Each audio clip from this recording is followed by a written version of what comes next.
Once Upon a Time in Hollywood is Quentin Tarantino's 9th film. Audiences and reviewers are already high off of the positive buzz this film has been getting. Will Once Upon a Time in Hollywood live up to the hype, or will it be Tarantino's first real flop? Let's find out. Of course it's going to live up to the hype. You have Brad Pitt, you have Leonardo DiCaprio, Margot Robbie's in it.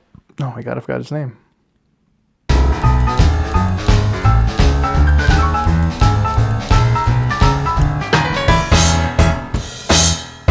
I'm definitely going to see this film. I wanted to see it right after the trailer. And not just do I want to see it, I've already got my ticket. I'm not going to let you know where I live. And I actually saw another Manson film last year, which kind of got me in the mood for something in the Manson era. So I think this is going to be really exciting. I can't imagine, I don't know what a negative review would be like. I know maybe we're all just sniffing our own farts here, but I'm excited. And I think most reviewers are excited, and I think the initial audiences are excited as well. So let's dive in. So we're just going to start with a 100 from the Boston Globe. Tarantino is at the top of his form with Once Upon a Time in Hollywood. 4 out of 4 movie review by Ty Burr. I didn't realize some critics use the 4 instead of 5 out of 5 star. That's fine too. So this starts off with a 4, so you already know it's good. We walk on thin ice always. Beneath the ice is everything we ignore in order to get through the day.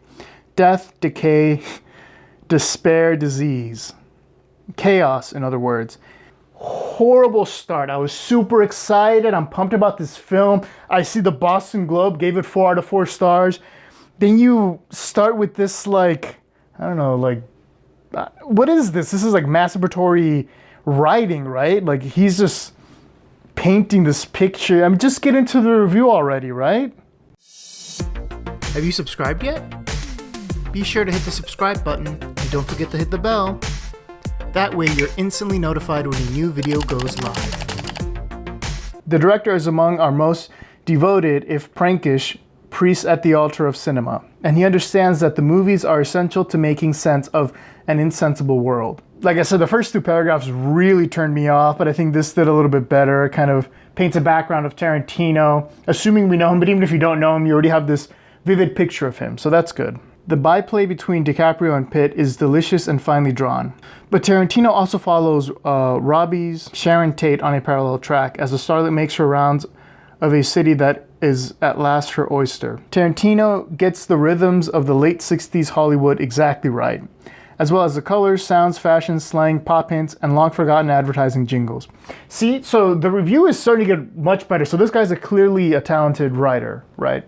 But I think the problem when you're talented, and I struggle with this a lot, is that you kind of delve into it too much. Sometimes it can become almost like jerking yourself off, right? And that's, I think, what he's doing in the first 2 paragraphs. But at least he's kind of reined himself in, and he's hitting the nail on the head here, because this is actually a pretty good review. Once Upon a Time in Hollywood is explicitly about the stories that a massive 20th century entertainment machine created in order to give us decades of happy endings. And the movie recovers its balance with a tremendously graceful final scene and farewell image that stands as Tarantino's vision of an alternate history. So honestly, that turned out to be a great review. It ends by not spoiling anything. It does set it up, so you know something a little different is going to happen in the end. So I'm excited for that, but he didn't spoil it.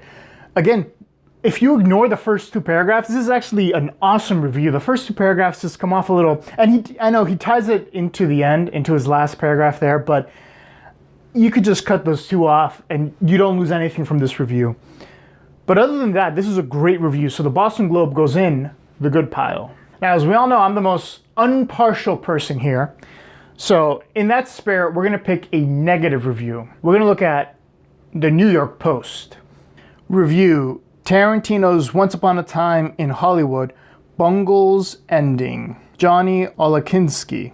Starts off by giving it a 2 out of 4. This is gonna be nuts. Find someone who looks at you the way Hollywood looks at Hollywood. Like, I don't know where this review is going, but that is just an awesome line. I like that, because it's very true, especially if you watch the Academy Awards. The cult favorite director's new movie is called Once Upon a Time in Hollywood, a title that affectionately nods to the spaghetti westerns of directors such as Sergio Leone that play a big part in the plot. Part satire, part bear hug, part fictional bromance. It's also about the Manson family murders. I will dock him a little bit because the plot summary is kind of towards the middle of this review. I think it's better if you get it closer to the beginning. We already know you gave it a 2 out of 4 stars. Maybe I don't know what this movie's about. I just saw, oh, Once Upon a Time in Hollywood. Oh, what's this? So you gave me all this background, though. It's hard to dock him because I did love that opening. I love how he's playing with the words here.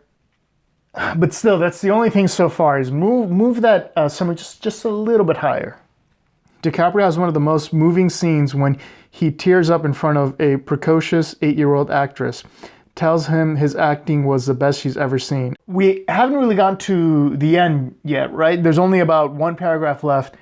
It all, for the most part, seems positive. Like, nothing seems like this is a 2 out of 4 movie, right? So that's making me wonder, like, I wonder what's in this final paragraph. It's a shame all that goodness is undone by the film's gonzo ending. An ultraviolet coup de theater that makes you question why you've sat there for nearly 3 hours, putting together a detailed jigsaw puzzle only to have a demon child stomp on it. Okay, so that's the second time we've heard that the ending is nuts. It just goes, so it's not historically accurate, and it just gets, off the walls. So this is reminding me of Inglourious Basterds. So I don't think any of us should be surprised. Or actually any of his endings, right? I don't think Tarantino has a normal ending. I haven't seen Jackie Brown in a while, but maybe that one does. But the majority of them don't. They're all really nuts, go like balls to the wall out there. So I'm not 100% surprised, right? Especially when you're dealing with the Manson family and the murders that happened there. To give it a 2 out of 4, like that ending must be, I don't know, it must be bad or didn't resonate. But he says Tarantino fans are going to like it, so maybe it just wasn't for him. So this is a tough one because I actually enjoyed this review, but I'm already defending the movie I haven't seen yet because that is an amazing ending. I haven't seen it, but that's an awesome ending. So I will put New York Post in the good pile, but I'm going to give it a warning. I'll give you a free hello, right? Like, I'll say hi to you. Maybe you're having an off day, you don't say anything like that. I'll give you a second free hello a week from then, right? I come close, but no one's perfect. So I'm grabbing my paper from the paper machine, copy machine, and we just happen to like look at each other because we both happen to turn. So I say hi. She looks at me. She gives me this look as, why the f-? And ever since then, I've devoted every single minute that I'm not doing this show to making her life a living hell. Let's move on to the next review. It is finally here, and I have seen it, injected it straight into my eyeballs. Of course, I'm talking about Once Upon a Time in Hollywood. Stick around to the end of the video for some details on the first ever live stream film discussion for Once Upon a Time in Hollywood, wherein we, you and me, can talk about this film together. I love that he's inviting me to a live stream. He knows I don't have any friends, so that's great. And so I'm already excited to go there, see if I can catch this live stream, and show my support. If this is a good review. Let's find out. Once upon a time in Hollywood, there was an actor named Rick Dalton, who felt his career was stuck in a rut. Once upon a time in Hollywood, there was a stunt double named Cliff Booth, who used to work up on Swan Movie Ranch. And once upon a time in Hollywood, there was an up-and-coming starlet named Sharon Tate, who was fresh off a string of films and a newlywed to a hotshot director. She was both the life of the party and the belle of the ball. The world was hers for the taking. Starts off, like, that's a great detailed background without giving out too much. I assume he wrote it. It sounds really well written. So props to Cineflect, because that was awesome. It's a great way to start. Uses great visuals. Apparently he doesn't get copyrighted, so that's great. I do. So bear with me. I'm pretty sure Once Upon a Time in Hollywood sets a new record for the show within a show device. Some of it is existing entertainment, but a lot of it is new, created for the film for the purposes of highlighting Rick's acting career. I can only hope that the Blu-ray release is chock full of the reels we see and any inevitably left on the cutting room floor. So that's awesome. I didn't realize they were going to go that deep into DiCaprio's character, like actually show clips from the movies he's been in.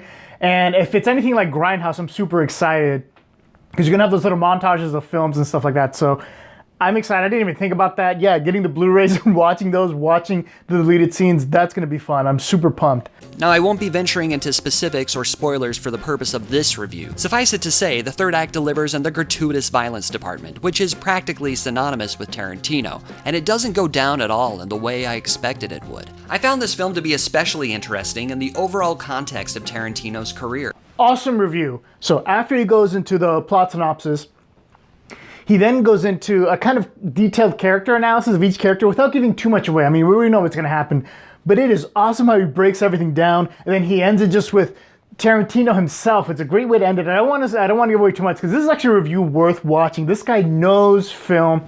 He's earned his name of Cineflect. Very well written, very well produced review. This guy's awesome. Definitely check him out. Check out this review. I always put the review links in the description, so check this guy out. Good pile. This is a great way to end the reviews. So what have the reviewers taught us today? One, I thought critics used the 5-point scale, but apparently most of them use a 4-point. I don't know why they changed it to that, but at least it's something better than the 10-point scale, right? Or the 100-point scale. So that's number one. Number two, Once Upon a Time in Hollywood has a crazy ending. Maybe you'll like it, maybe you won't. But I think if you're a Tarantino fan, if you're going to see this movie, I would assume you're going to like it. Like, I assume I'm going to like that ending. We'll see what happens. I think the main takeaway is good writing, because none of these reviews made it into the bad pile. So focus on your writing, even if it's for a movie review. I know some people don't consider writing reviews, not art, but they don't consider it like, something to put a lot of time into. But clearly it shows, even with the Boston Globe, I didn't like the first 2 paragraphs, but it's a well-written review. New York Post, awesome. Like, I enjoyed that entire review, even though there's a few things that I didn't like about how they had it arranged. It's just well-written. You want to keep reading and stuff like that. The video review we saw, superb writing, like went well with the imagery. The guy knows his subject matter. The guy knows this film. I wonder how many times this guy saw the film too. That's what I'm curious about, because the way he talks about it, I don't know, he knows it really well. So just know your subject matter, write really well. I think that's the main takeaway from these reviews. I'm gonna go see it. Hopefully I won't be disappointed. I won't.